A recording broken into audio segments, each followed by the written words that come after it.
सूरदास जी के जीवन परिचय के बारे में चर्चा करते हैं। तो सूरदास जी के जन्म को लेकर विद्वानों में एक मत नहीं है, ये विवाद का विषय है। कुछ विद्वान तो 1478 में दिल्ली के निकट सिही ग्राम में इनका जन्म मानते हैं और एक मान्यता के अनुसार मथुरा के निकट रोहतक क्षेत्र में सूरदास का जन्म माना जाता है। तो दो विचारधाराएं हैं। एक विचारधारा तो कहती है कि सूरदास का जन्म दिल्ली के निकट सिही ग्राम में हुआ।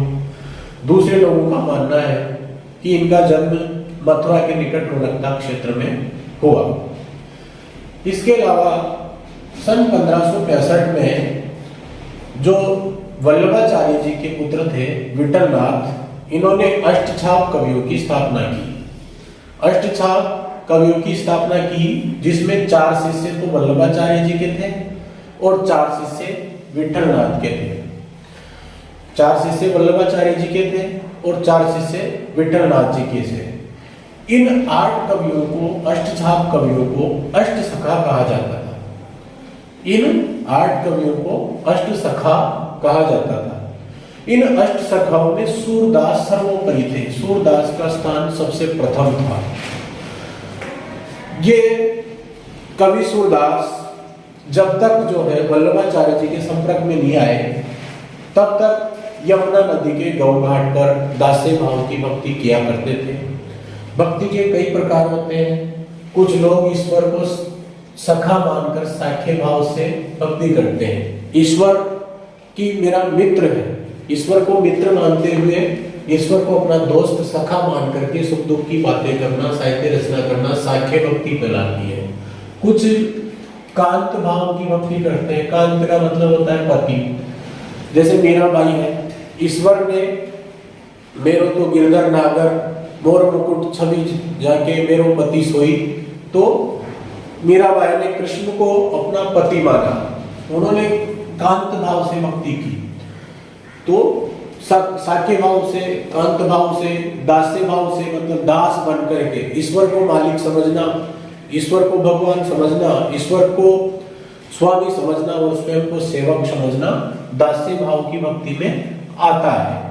तो ये वल्लभाचार्य जी के शिष्य नहीं बने, उससे पहले यमुना नदी के गौ घाट पर दास्य भाव की भक्ति किया करते थे और दैन्य भाव के पद गाया करते थे। दीनता पूर्वक विनती करते थे, प्रार्थना करते थे ईश्वर से दर्शन देने के लिए, या अपनी साधना में, अपने साहित्य में, अपने काव्य में दीनता पूर्वक ईश्वर से निवेदन किया करते थे।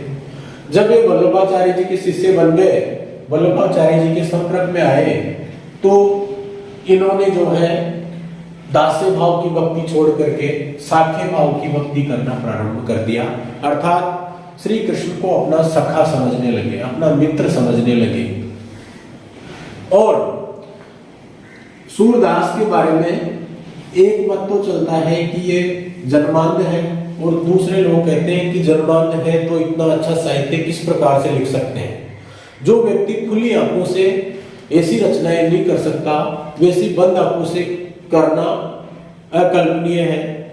तो ये भी विवाद का विषय है साहित्यकारों में कि सूरदास जो है जन्मांध थे या बाद में अंधे हुए।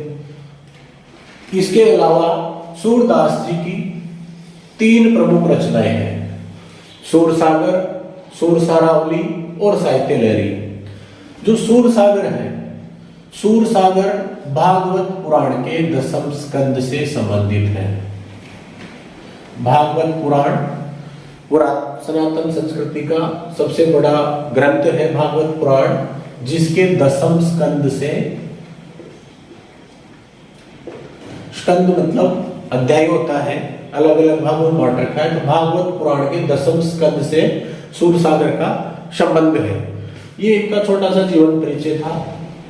अब अपन अपने पाठ्यक्रम में जो सूरदास जी की रचनाएं हैं, सूरदास जी के जो पद हैं, उनके बारे में चर्चा करेंगे।